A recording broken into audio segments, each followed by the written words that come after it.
አላማክ ምንድነው? ጌታን ያስብላል እኮ ማርያምን። ለኛም ድንግርት ሆኖብናል። ሄልዬ እኔ ቆንጆ ተረጋጊ። ወዲያው እንደዚህ ተናደሽ ራሽን አትጉጂ። እንዴ ለምንድነው የምትናደጂው? ቆይ ለምንድነው እየመጡ ህይወታቸው ይሆን? እኔ ምለው ማለት ነው። ግን እውነትም ያም ነገር እኮ በጣም ነው እየገረመን ያለው ሚካኤል። እኔ እስካሁን ድረስ ማለት ነው ጌታን በቃ ማመን አልቻልኩም። ግን ያኔ በመሳታቸው ሰው አብዬ የምር ትስራ ደስ ይለኛል። ግን አመጣጡን ግራ ነው የገባኝ። ማርያምን ምን ፈልጎ እንደመጣ ከሷ ፍቅር አልወጣለትም ወይስ እንደሚናገረው ከልዑል ጋር ስለሆነች ነው የተናደደው? ብቻ አልገባኝም። እስቲ እንግዲህ እናየዋለን። ሰላም ፋሚሊዎች እንዴት ናችሁ? ደህና ናችሁ? የልዬ ፋኖች እኔ ያለሁላችሁ ሚሲ በጣም ተናፍቃችኋል። ደግሞ የሚገርመኝ ነገር ምን እንደሆነ ታውቃላችሁ? ለምንድን አንተ ከሱ ጋር መሆኗ እንዲያንገበገበክ እንደዚህ ጤናማ አልሆነችም ብለህ ልታስብ የቻልከው በምን መንገድ እንዴት ሆኖ እንዴ? ይቀራረባል። የሰው ልጅ እኮ ይቀራረባል፣ ሊፋቀሩ ይችላሉ። ለምን ማለት ይሄን ያህል ለምን አስደበረክ? የእነሱ ሁለቱ ግንኙነት ለምን ይሄን ያህል አስደበረክ? አንተ ምን ያየኸው ነገር አለ? ግልጽ አድርገህ ብትነግረን። የምሬን ነው እንዴ? ወቀም እየረብሽካት እኮ ነው። እኔም የራሴ ግንኙነት የራሴ ህይወት አለኝ አልክ፣ እሷም የራሷ ህይወት አላት አልክ። ታዲያ ለምንድን ነው ይሄን ያልተጨንቀ ማለት ነው አሁን እንደዚህ ልታወራ ይቻልከው? በምን ምክንያት? በምን እንዴ? እሺ ታዲያ አንተ የራሴ ህይወት እያለክ እሷ ምርጫዋን አንተ መቃወም የለብህም። መቼስ አንተ የምትፈልገውን አይነት ሰው አይደለም ሄዶ የምትወደው የምታፈቅረው፣ እሷ የፈቀደችውን ነው አይደለም ነው ልጅቷ የምታሰማዋት። ማርያም እኔ ሳስብ ሄሉ ማለት ነው የሆነ ስደነግ ስትጨነቅ ምናምን የምትወድቀው ነገር አለ። በጣም የሆነ ንትር ጭቅጭቅ ሲበዛ ምናምን ፌንት የምትሰራው ነገር አለ። ይሄን ባህሪያን መቼም በደንብ አድርጋችሁ ጠንቅቃችሁ ታውቃላችሁ አይደለ? ያብም ሆን ልዑልም በደንብ አድርጋችሁ ታውቃላችሁ። የእናንተስ ነገር ግራ አጋባኝ። ወንድ ልጅ ነኝ ይሰማኛል። አሁን እኮ አንተ እኮ ግልጽ አድርገህ ምንም የነገርከው ነገር የለም። ያቺ የራሴ ህይወት አለኝ እያልክ ነው። የራሴ ህይወት አሁን ይሄንን ነገር በማድረግ ደስተኛ ትሆናለች? መቼስ ደስተኛ አትሆንም። ማርያምን ደስተኛ አትሆንም። አንተ ይሄንን ነገር እውነት ካሰብክላት በውስጥ አጨርስም እንዴ? ለምን በካሜራ ወጣክ? ለምን ካሜራ ይዛ ፊት ለፊቷ ልትቀርብ ቻልክ? ለምን እንደዚህ ታጠፊያለሽ? ለምን እንደዚህ ትሰሪያለሽ? ለምን ከሱ ጋር እንዴት ሆኛለች ብለህ ለምን በካሜራ መጣክ? ካሰብክላት ማለት ነው ብለን ለምንድን ነው እኛ የምናስበው? እሷስ የምታስበው? አንተም የራስህን ህይወት እኮ ጀመርክ። ያብ ለምንድን ነው የምታስበው? እሷ ገና ለገና ያብ ምን ይሰማዋል ብላ ትጨነቃለች እንዴ? እኛስ ለምን እንጨነቃለን? አንተ እኮ የራስህን ህይወት ጀምራለን። ለምንድን የምትጨነቀው? እሷስ ለምንድን አንተ ስለሷ ህይወት የምትጨነቀው? የራሳችሁን ህይወት ሁለታችሁም በሰላም ተለያይታችሁ የራሳችሁን ህይወት ጀምራችሁ አይደለ? ታዲያ ምንድን ነው የሚያስጨንቀው? የእሷ ከያብ ጋር እንደዚህ መሆን ምን የሚያስጨንቅ ነገር አለ?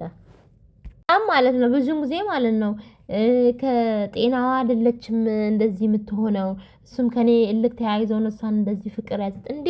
ምን እውነትህን ነው ልዑል ከእሱ ከአንተ ቂም ይዞ ይመስላል። እኔ ግን በነገራችን ላይ ማለት ነው የሁለቱ ፍቅር መጀመራቸው ሰው እኔም ደስ አላለኝም። ግን የሆነ ጓደኝነታቸውን ቢያስቀጥሉ በጣም ደስ ይለኛል። ያኔ በጣም የሚዋደዱ ናቸው። እሷ ለሷ ድራማ ነው በእርግጥ እናውቃለን። ለሱ ያላትን ቦታ እናውቃለን። እሱም እንደዛው ማለት ነው። ግን እንደዛው በሲስተርሊ ብራዘርሊ ቢቀጥሉ ማለት ነው እኔ በጣም ደስ ይለኝ ነበር። ግን ያም ሆነ ይሄም እነሱ ሁለቱ ተቀራረቡ፣ በቃ ተፈቃቀሩ። ምንም ማድረግ አይቻልም። ግን ሁላችንም የሁለቱን እህትና ወንድም መሆናቸውን በጣም እንወዳለን የሄሉ ፋሚሊ ማለት ነው። ግን ሆነም እነሱ ተቀራረቡ። በቃ ፍቅር ጥያቄ ጠየቀ፣ ከዛን ተቀበለችው። ባትቀበለው ደስ ይለናል። በቃ ይሄ የሁለታችንንም የሲስተር ብራዘር እኔን ነው የምፈልገው ብላ ባትቀበል ደስ ይለናል። ግን ያው ፍላጎት ስላለት ተቀበለች አይደለ? አምና ማለት ነው። ስለዚህ ምንም እንትን የሚል ነገር አይደለም። እንግዲህ የውስጧ የምታውቀው እሷ ናት። ስለዚህ እኔ እንጃ ምን አድርጎባት ምን ያደርግባታል? ግን በነገራችን ላይ እንዴ ምን የሚደረግ ነገር አለ ወይ ፈጣሪ? ታዲያ አንተ ምክንያቱም ከዚህም በፊት እነሱ እንደዚህ አይነት ነገር ስላደረጉብህ ነው አንተ ተናድርከው እንጂ እኔ ግራ ገባኝ እኮ ያብ ነገር። ከዚህም በፊት አንተ ላይ ሲያደርግ የነበረውን ነገር አሁን ደግሞ ያ ነገር አልቆ ሁለታችሁም ግንኙነት ተቋጭቶ በመሀል ደግሞ ከሷ ጋር ስለሆነ ተናደነው ያብዬ ተናደነው ወይ የራስን ፍቅረኛ ባትይዝ አዎ ችግር የለውም። አንተም ዱላ በዱላ እየሰጠህ ትቀማለህ ምናምን። ነገር ግን አንተም የራስን ህይወት ጀምራል። ስለዚህ ምንም እዚህን ከሰላምታው እኮ አያስፈልግም። አንተም ያኔ ታዝበህ መተው ነው እንግዲህ። የታዘብከው ነገር ካለ ውይ ለካስ እውነት ነው ብለህ ታዝበህ ትተዋለህ።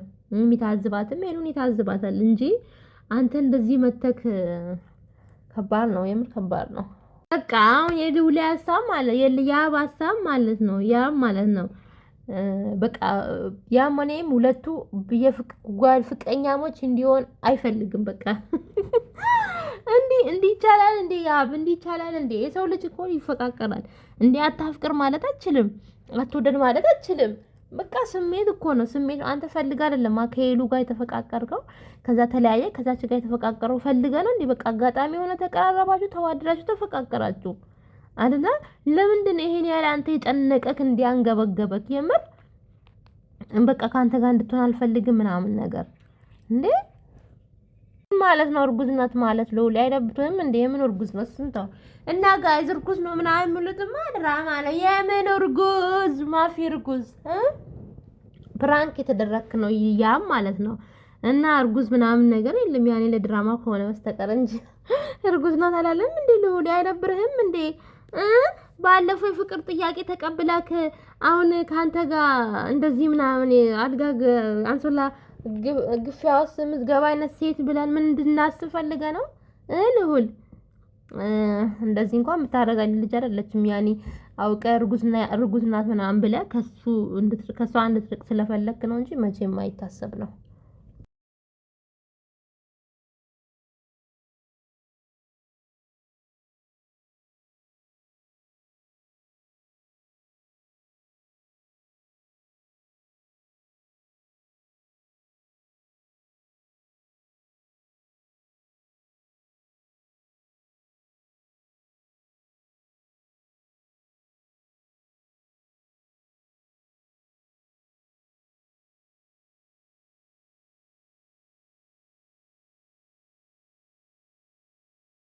ሰላም ነው እንደዚህ የሆንክ ያለው ማርያምን። ያም ነገር እኮ በጣም መገፍተር፣ ሰው ላይ መጫው ምናምን ለምን ይሄን ያህል እሷ እኔ በጣም እኮ ነው የገረመኛል።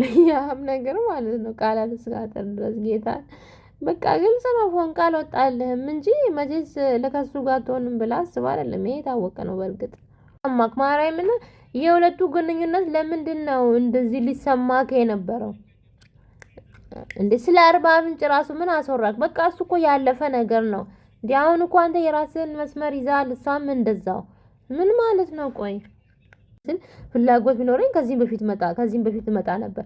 እና አሁን ታዲያ ለምን መጣክ? አሁን ለምን መጣክ? አንተ ያናደደክ እውነት ለሷ አስበህ ሳይሆን እኮ እንዴት ይሆናል? በቃ መቼም ከሱ ጋር አብሮ ሊሆኑ አይችሉም ነው እንጂ እኮ ምን እንደዚህ የሚያንጨረጭር እንዴ? መፍታው እኮ ነው። መቼስ ከሱ ጋር ተወኝም ብለህ ልትይዛት አትችልም። ምን እሺ ደግሞ እንዴ ተጨንቆ እንዴት ነው እንደዚህ የሚጫው እንደዚህ የሚኮነው? ማርያም ነው እንዴ? ምንም ማርገዝ ነው ደግሞ። ማርገዝ የሚባል ነገር የለም።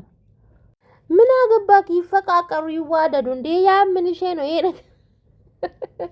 አንተ ታዲያ ሆን ብለህ ልበጠብጣቸው ነው እንጂ ምንም እንዴት ሊፈቃቀር እንዴት ወድሃለሁ አፈቅርሃለሁ ይባባላሉ? ለምን አይባባሉም? ይገርምሃል እንዴ? ይሄ እኮ ምንም ሊያሳስብ አይገባም። ማርያምን እንደው መታዘብ ካለ ታዝበ መተው ሲችል ምንድነው እንዴት እንደዚህ ሊሆኑ ይችላሉ? ምን ማለት ነው? ከስንት ጊዜ በኋላ ናቲ መጥቶ ምናምን ሌላ ሰው ጋር እንዲሰርታ ናቲ ትክክለኛ ፍቅረኛዋ መጥቶ ስንት ታሪክ ከሰሩ በኋላ ነው አሁን ከልዑል ጋር የተገናኙት አይደለ? ምንድነው እንደዚህ የሚያንጨረቅ? ስንት ጊዜ አንተም ደግሞ ያችን ይዘህ አሻሸ ገዳሜ ስትሳሰም ስትላላስ ነበር አይደለ? ምንድነው የሚገርምህ እሷ እንደዚህ ማድረጓ?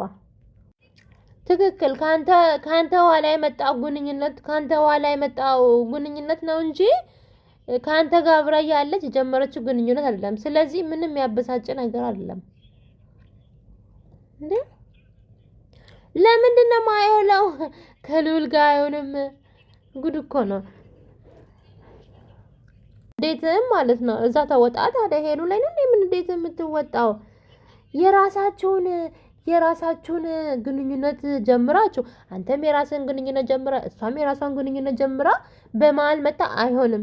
በዛ ላይ ደግሞ ግንኙነት አለኝ የራሴ ህይወት አለኝ እያልክ እዚህ ጋር ከሱ ጋር አትሆንም። ምን ማለት ነው? ራስ ወዳጅ ሆንክ። አሁን ደግሞ የምን ራስ ወዳጅ ሆንክ? ምክንያቱም እኔ የራሴ ህይወት አለኝ ካልክ አንተ ምን ቤነክ መጣክ አንቺን ይሄንን ሰው ትይዣለሽ ይሄንን ሰው አትይዥ የምትለው አንተ ማንክ ምንድነው እንዴ? ምን እሺ የምር አይደብርህም እንዴ? ያለፈ ነገር ነው። በቃ ያ እኮ ማን ጥፋተኛ እንደሆነ ማን ጥፋተኛ እንዳልሆነ በቃ የታወቀ እኮ ነው። በቃ አይደለ? ያ ነገር አለፈ እኮ። ያ ነገር ተረሳ። እንደ አዲስ መነሳት አለበት ያ ነገር። በቃ ተለያያችሁ እኮ እናንተ አይደለ? ተለያይታችሁ እሷም የራሷን ሰው ያዘች፣ አንተም የራሷን ሰው ያክ። ስለዚህ አሁን ላይ እነዚህ ልጆች ተቀራረቡ፣ በቃ ተዋደዱ፣ አለቀ። ከዛም በፊት ግንኙነት የላቸውም፣ አሁን አላቸው እና ምን ይጠበስ ታዲያ? ስለዚህ አሁን ግንኙነት ስላላቸው ከዚህም በፊትም አንተ ላይ ሴራ ሲሰሩ ነበር ብለህ ስላሰብክ ነው። እንደዛ ከተሰማ ደግሞ ታዝበ በራስ ቤት ከፈለግ ይኸው እንደዚህ ነው አሁን እንደዚህ ፍቅረኛ ሆኖ ብለህ እኮ የራስህን ሀሳብ መግለጥ ትችላለህ። ምንም እዚህ እንካ ሰላምታ ውስጥ ግርግር ውስጥ መግባት አልነበረብህም። ገባክ? የሚታዝብ ይታዝባል። እውነት ነው ነገር ብሎ የሚታዝብም ሊታዝብ ይችላል። ደግሞ እንደዚህ ምንም የሚያናድድ ነገር የለም። በቃ ምንም አያናድድም። ምንም የተለየ ነገር የለም። ፎውን ነገር እየተጫወቱብኝ ነው ይላል እንዴ? እሷ ሁለቱም ግንኙነት የላቸውም። ያኔ ይሄንን አታውቅም እንዴ? ግንኙነት እንደሌላቸው ልቦናክ ያውቃል። አንተ በጣም ስለተጠራጠርክ ስላሰብክ ነው እንጂ ከዚህም በፊት እኮ ግንኙነት የላቸውም ሁለቱ። ሲስተርኒ ማዘሪ ነው በጣም የሚዋደዱት። ሶ አንተ ላይ ማንም የተጫወተ የለም። አንተ ስትቀና ነበረ። በቃ የሁለቱም ግንኙነት በጣም ሲያንጨረጭር ምናምን ነበረ እንጂ ምንም ሁለቱም እንትን የለባቸውም። አይመለከትህም እኮ ስለ እሷ ህይወት አይመለከትህም። በዛ ላይ ያመማት ነው። ከተረዳት ላሽበል ደህና በሆነ ሰዓት መጥተህ መጠየቅ ትችላለህ። እንደዚህ እንደዚህ ነበር እንዴት አብረሽ ሆንሽ ምናምን ብለህ መጠየቅ ትችላለህ። ከአንተ ጋር ያለቀ ነገር ነው። ለምን ከሌላ እንደዚህ አትንካት። ወይኔ ያም ናፍቃሃለች መሰለኝ። ማርያምን ግልጽ ነው በቃ አንተ ውስጥ ፍቅር እንዳለ ያስታውቃል። ግን አንተ ከላይ የምትናገረው በአፍ ነው ለምን ሆንሽ ምናምን ብለህ፣ ግን ውስጥ ፍላጎት እንዳለው ነው የሚረዳው። ማርያምን አብዷል ነው ማርያምን ሊያሳብዷል ነው። እነዚህማ ያጨልላታሉ። ማርያምን በዚህ ከቀጠለ ሆስፒታል ውስጥ ለብዙ ቀናት ብትቀመጥ ነው የሚሻለው። ከነደግነቱ ካሜራ ይዘው ይመጣሉ። እንዲህ ረፍት ራሱ ከለከሏት እኮ ማርያምን። እና እስቲ ወደ ኮመንታችን እንሂድ። አይ ኮመንት ያ ምንድነው ችግር? ተዋት በቃ ህይወቷን ትኖርበት። ያ ለኛም ግራ ያጋባን ነው የሷ ህይወት። ምንድነው ግራ ያጋባሽ የሷ ህይወት? በቃ ማንኛውም አሁንም እኮ ድራማ ነው እየሰሩ ያሉት፣ ግን በፊልማቸው በድራማቸው መሰረት እንሂድ ብለን ነው እንጂ ምንም ግንኙነት የላቸውም። ታውቃላችሁ አይደለ? ይሄን ሀሳብ ስንሰጥ እኮ በድራማው ነው እንጂ ሄሉ እንደዚህ አርግዛ በሱ ላይ እንደዚህ ሆና ይሄ ነገር ሁሉ ተፈጥሮ አይደለም። በደንብ እናቃታለን ሄሉም ማለት ነው። ዝም ያለ ነጃ ወጣ። እርሱም ግን ያብ ጥፋተኛ አይደለም። የራቃት እኮ በልሁል ምክንያት ነው። ጠልቷት አልነበረም እንዴ? እና አላመነማ። ቢያምን ኖሮ እኮ እስከ ዛሬ ቀጥሉ ነበር። ስላላመነ ነው እሱ ገና ለገና ስላላመነ ነው። አሁን ላይ እኮ ከስንት ጊዜ በኋላ ነው ሁለቱም ተፈቃቀርን ብሎ የመጡት አይደለ? ስለዚህ ምንም የሚገርም ነገር አይደለም ከሱ ጋር በመሆኗ። እኔ ምንም አልገረመኝም። ግን ባቶን ደስ ይለኛል። በቃ ሲስተር ብራዘር ቢቀጥሉ ደስ ይለኛል። ግን ሆነ በቃ ምንም እንትን የሚል ነገር አይደለም። ያ ማገረሸበት ያ ብራክ ነው ብለን ያ ብራንክ ነው ብለን ልዩ በአንተ ፍቅር የተጎዳች ነው የሄሉ ተዋት መጡ። የልውድ ስርዓት ያዝ። ሄሉ ክብር ያላት ልጅ ናት። አፍን አትክፈት። እሺ ያብ አሁንም ያፈቅራታል። የምር እርግዝና ነው ሄሉ ከምንም ሲጀመር የምን እርግዝና ነው? እርግዝና ብላችሁ እንዳታወሩ ፋሚሊ። የምንም እርግዝና የለም። እንደዚህ አይነት ነገር የለም። ድራማ ነው እየሰሩ ያሉት። የምን እርግዝና ነው? ያለፈ ታሪክ ያለፈ ነው። የፈለገችውን ህይወት የመኖር መብት አላት። የምትወዳት ከሆነ ተዋት። አው ተዋት። የምትወዳት ከሆነ አንተ እኮ ላለፈው ነገር እኮ እኔ ገምቼ ነበር፣ እኔ ጠጥሬ ነበር፣ እኔ እንደዚህ ሆኜ ነበር። አሁን ስለዚህ ሆነ እና ምን ይጠበስ ይሁና ታዲያ? ብርቅ ነው እንዴ? አንተ ምን አገባ? የራስን ህይወት ከፈለግ ሰው ጋር እየኖርክ አይደለ እንዴ? አዎ የራስን ህይወት እየኖርክ ምናምን እሺ ነው። ያቺ ራሷ ምን ይሰማታል? ነገ እኮ መጣ አሁን እቺን ሄሉን ትረግጣለች። ምን ይታወቃል? ማርያምን እኔ የምለው የአቡ ሄለን ተለያይተው አልነበር እንዴ? አሁን ምን ተፈጥሮ ነው የተመለስከው? እኮ ምን ተፈጥሮ? ያው የተፈጠረውማ ለምን ከልዑል ጋር ሆነች ብሎ ነው እንዴ? ጉድ እኮ ነው። ያ በእውነት አለቅ በልዑል ምክንያት እና በልዑል ምክንያት ስለተለያየ ታዲያ አሁን ከልዑል ጋር ፍቅር ስለጀመረች ምን ይጠበስ እንዴ? ከቆይታ ከስንት ጊዜ በኋላ ነው ፍቅር የጀመሩት አይደለም። ሲጀመርም ይሄ እውነት አይደለም። ግን ቢሆንም ራሱ የመጠየቅ መፍትሄ የለውም፣ ሞራንም የለውም። መፍታ ነው እኮ ከማንም ጋር መሆን እንኳን ከጓደኛዋ ይቅርና ከወንድሙ ልውል ከያብ ወንድም ጋር ፍቅር ግንኙነት መመስረት ትችላለች። መፍታ ነው ከተፈላለጉ፣ ማንም ምንም የሚመለከተው ነገር የለም። እሱ ግን ያንጨረጨረው ውስጡ ፍቅር ስላለ ነው፣ የታወቀ ነው። በቃ ያ ተሸነፍ፣ ፍቅር አለክ የራሴን ህይወት ምናምን ብለህ በአፍህ እንደዚህ አይነት ነገር ታወራለህ እንጂ ውስጥም ያስበው ለሷ ፍቅር እንዳለክ ነው። አልወጣለም። ገባክ? በተለይ ደግሞ ሁለቱን ስታያቸው በጣም ተንጨርጭራል። ያ ነው የተሰማኝ ያለው እኔ ሲጀመር። ያም ለየትኛው ሴት የሚሆን ልጅ አይደለም። ምክንያቱም ፍቅር ሳይሆን ያለበት እልክ ነው። ሲቀጥል የራሱን ህይወት እያበላሸ የሰውን ህይወት መበጥበጥ ይወዳል። ሄሉ ወደዚህ ልጅ ከተመለሽ የአይምሮ የለሽም ማለት ነው። ለልዑል ያለው ላንቺ አይሆንሽም። ያም ነገር እኮ ግራ ነው ግብት የሚለው እልክ። አሁንም እኮ እልክን ያንጸባርቃል። የሆነ ቁጭትም ምናምን አለበት በውስጡ ደግሞ ለሷ ፍላጎት አለው፣ ቀንተዋል ምናምን። እነዚህ 4 ነገሮች ናቸው ውስጡ የተመላለሰ ያሉ። ገባሽ? እና በትክክል ኢትዮጵያ ገልጸሻል። ማርያምን ሄሉ ቆፍጠን በይ፣ አትጃጃል። መቼ ለራሷ አማት ተኝታ ነው ያለችው። እና የራስን ህይወት አስተካክል። ያው የራስን ህይወት አስተካክል። ውዶቼ ላይክ፣ ሼር፣ ሰብስክራይብ አድርጉ። ወዳችኋለሁ። እንግዲህ ባይ